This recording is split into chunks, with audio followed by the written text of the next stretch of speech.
Oiê, meu nome é Sabrina BT e nós estamos no nosso dia 274 da jornada Leia a Bíblia inteira em um ano comigo. Hoje vamos ler o livro de Obadias e também começar Jonas lendo o capítulo 1 ao 4. Então, se você ainda não é inscrito, já se inscreve aqui no canal, deixa seu like e compartilha essa playlist com os seus amigos. Vamos ler então? Vamos começar lendo Obadias, já que é um livro bem pequenininho, tem apenas 21 versículos, por isso então a gente vai ler também Jonas, tá? Obadias, capítulo de número 1, vai dizer assim: Visão de Obadias. Assim diz o Senhor Deus a respeito de Edom.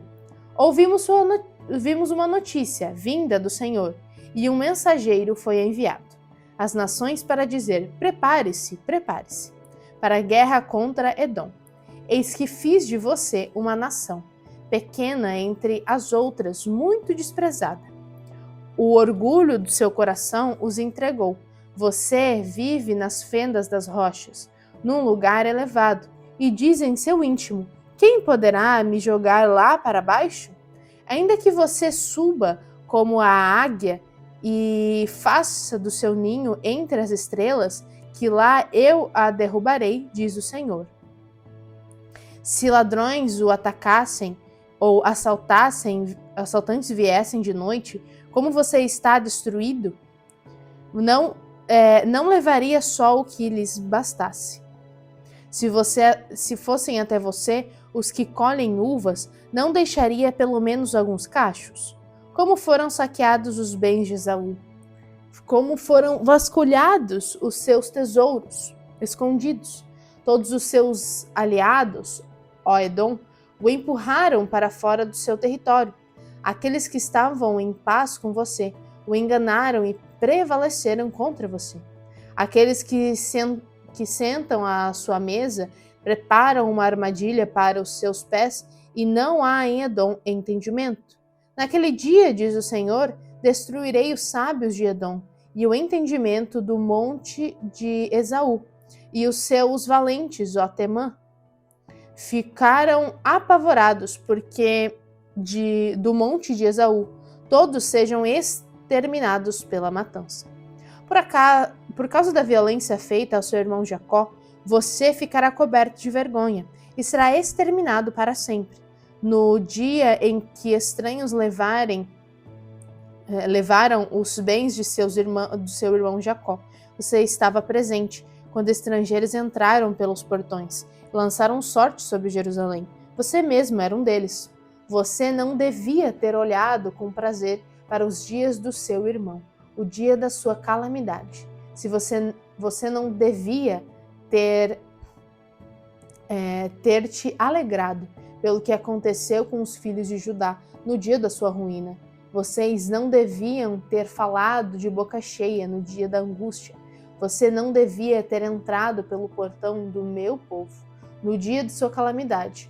Vocês não deviam ter olhado com prazer para o seu mal no dia de sua calamidade. Você não devia ter posto as mãos sobre os seus bens no dia de sua calamidade. Você não devia ter parado nas encruzilhadas para exterminar os que escapassem. Você não devia ter entregado ao inimigo os que escaparam com vida no dia da angústia. Porque o dia do Senhor está prestes a vir sobre todas as nações. Você será tratado da mesma forma como tratou os outros. O mal que você fez cairá sobre a sua cabeça, porque assim como vocês beberam no meu santo monte, assim todas as nações beberão sem parar, irão beber, engolir e serão como se nunca tivessem existido. Mas no monte Sião haverá livramento, o monte será santo, e os da casa de Jacó tomarão posse de sua herança. A casa de Jacó será fogo e a casa de José será chama, mas a casa de Esaú será palha. O fogo e a chama incendiarão, a palha e a consumirão. Ninguém mais restará. Na casa de Esaú, porque o Senhor o falou. Os de Neguebe tomarão posse do monte de Esaú, e os de Cefelá ocuparão o território dos filisteus. Tomarão posse também dos campos de Efraim e dos campos de Samaria. Benjamim tomará posse de Gileade. Os cativos do exército dos filhos de Israel tomarão posse do território dos cananeus até Serepta, e os cativos de Jerusalém que estão em Sefarade. Tomarão posse das cidades do sul. Salvadores hão de subir ao monte Sião para julgarem o monte de Esaú, e o reino será do Senhor.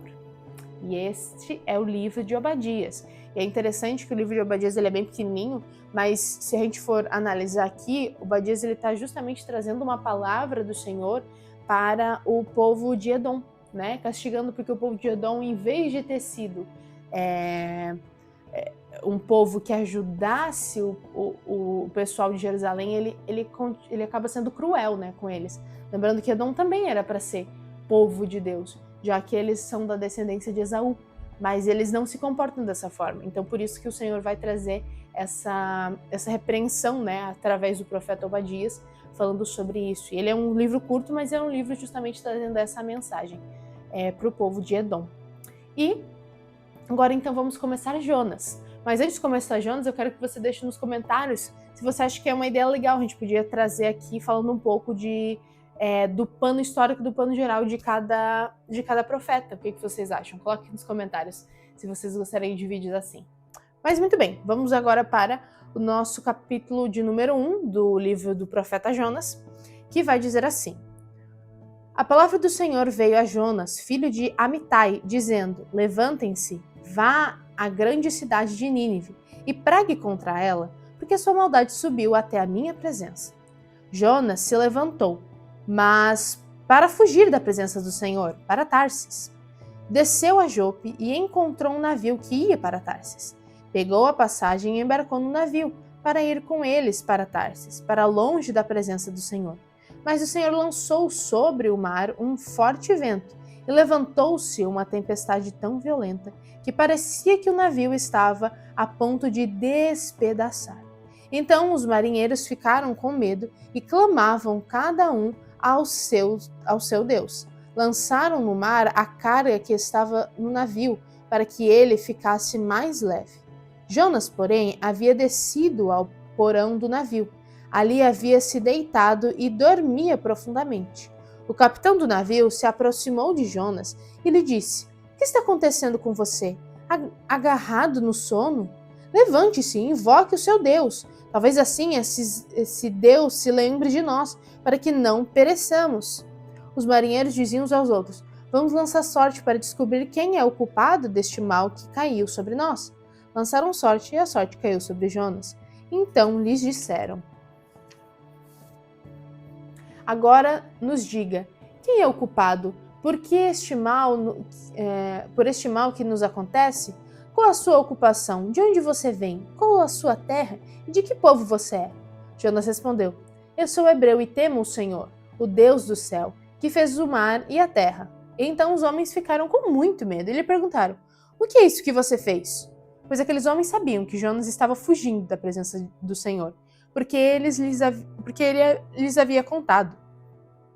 E então lhe perguntaram: O que devemos fazer com você para que o mar se acalme? Disseram isso porque o mar ia se tornando cada vez mais tempestuoso.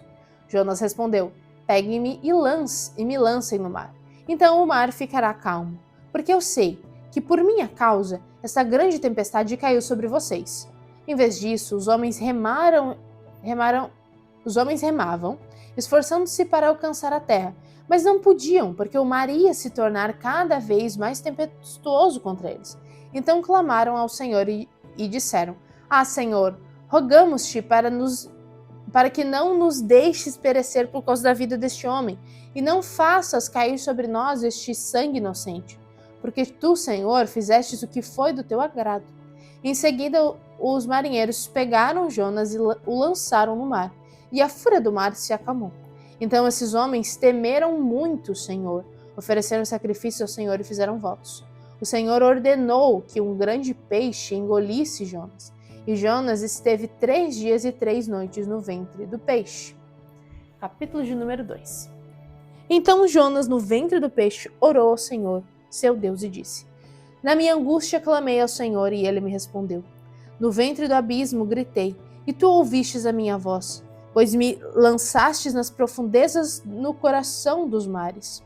E a corrente das águas me cercou, Todas as suas ondas e as tuas vagas me passaram sobre mim.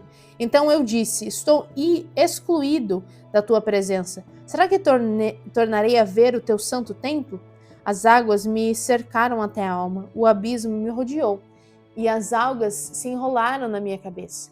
Desci até os fundamentos dos montes, desci até a terra, cujos ferrolhos se fecharam atrás de mim, para sempre. Tu, porém, fizestes a minha vida subir na sepultura, ó Senhor meu Deus. Quando dentro de mim desfalecia a minha alma, eu me lembrei do Senhor e subiu a ti a minha oração, no teu santo templo.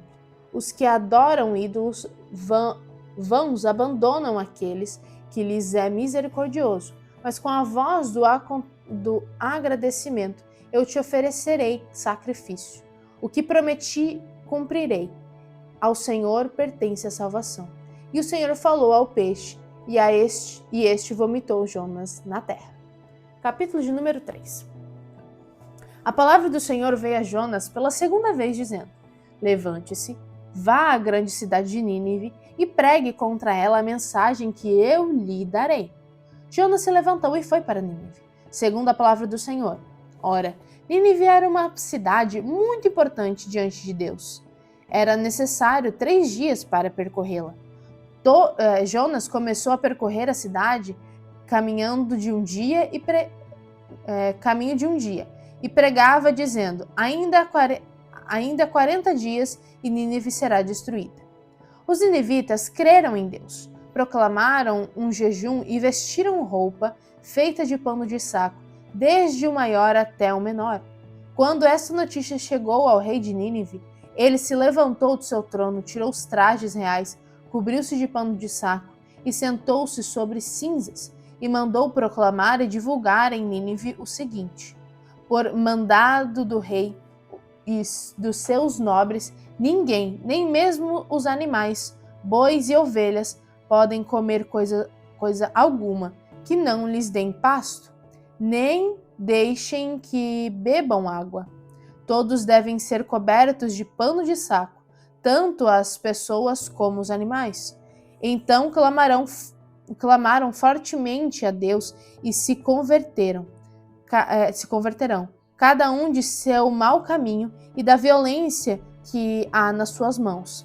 Quem sabe, talvez Deus se volte e mude de ideia, e então se afaste o furor da sua ira, para que não pereçamos.